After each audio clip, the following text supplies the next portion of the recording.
श्री गुरुदेव दत्त. श्री गुरुदेव दत्त. श्री गुरुदेव दत्त. श्री गुरुचरित्र कथासार अध्याय 22. वांज म्हशीला दूध. श्री गणेशाय नमा. ब्राह्मणपुत्र जिवंत केल्याची कथा ऐकून नामधारकांना खूप आश्चर्य वाटले व ब्रह्मचारी रूपाने गुरूंनी देहाच्या नश्वरतेबद्दल केलेला उपदेश सिद्धांच्या मुखाने श्रवण करून त्याची विरक्ती वाढवली. त्यांनी गाणगापुरात स्वामी कसे राहते व त्यांनी तेथे काय कार्य केले त्यासंबंधी प्रश्न विचारला. तेव्हा सिद्धांनी त्यांना सांगण्यास प्रारंभ केला. भीमा व अमरजा यांच्या संगमाचे स्थान फार पवित्र मानले जाते. त्या तीर्थाजवळच 8 तीर्थे आहेत. गाणगापुरात भिक्षेत जावे व संगमाजवळ गुप्त रूपाने राहावे असा तेथे स्वामींचा दिनक्रम होता. त्या ग्रामात 100 घरे असून तेथे एक दरिद्री विप्र पत्नीसह एका घरी राहत होता. त्याच्या गोठ्यात एक वांज म्हैस होती. तिला दूध नसल्यामुळे त्या म्हशीचा उपयोग नदीतीरी मळ्यात माती वाहून नेण्यासाठी करत असत व ब्राह्मणांना लोक त्याबद्दल काही भाडे देत असत. श्रीगुरु त्यांच्या घरी भिक्षेसाठी गेले. श्रीगुरु आपल्यासारखा श्रीमंत व वेदज्ञ ब्राह्मणाकडे भिक्षेला येत नाहीत आणि दरिद्री ब्राह्मणाकडे जातात म्हणून श्रीमंत विप्र त्यांना हसत असत. या यतीला काही तारतम्य नाही असे ते म्हणत. पण त्यांच्याकडेच भिक्षा मागण्यात श्रीगुरूंची भक्तवत्सलता होती. त्यांचे कल्याण करण्याचीच इच्छा होती. श्रीकृष्ण कौरवांकडे शिष्टाईसाठी गेले तेव्हा दुर्योधनाकडे राहायला गेले नाही.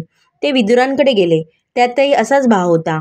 ब्रह्मदेवांनी जरी ललाटी काहीही लेख लिहिला असला तरी गुरु तो लेख बदलू शकतात.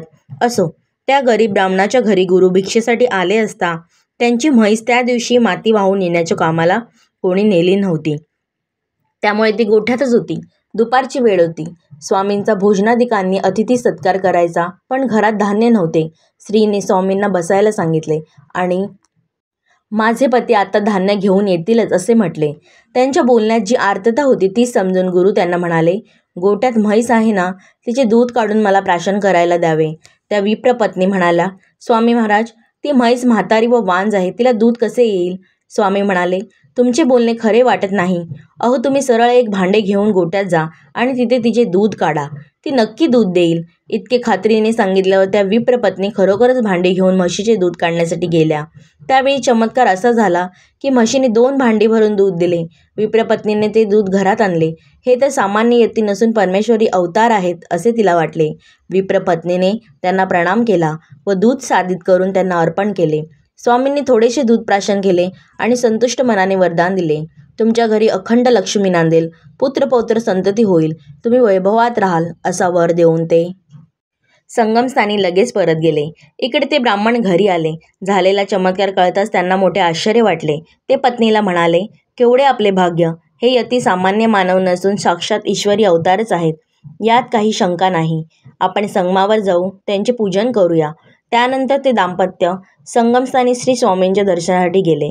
स्वामींचे दर्शन घेतले, प्रणामपूर्वक स्तवन केले व त्यांची आरतीयुक्त पूजा केली. तेव्हा श्री स्वामींनी त्यांना पुन्हा कल्याणार्थ आशीर्वाद दिला. त्या ब्राह्मणांना पुत्र व कन्या संतती झाली. ते सर्व पुढे वैभवयुक्त होऊन सुखाने कालक्रमणा करू लागले.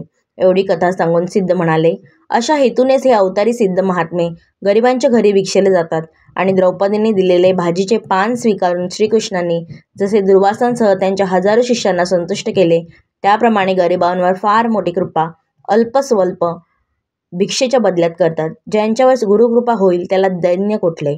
तो तर सर्व प्रकारचे ऐश्वर प्राप्त करतो व अध्यात्म मार्गातही प्रगती करतो.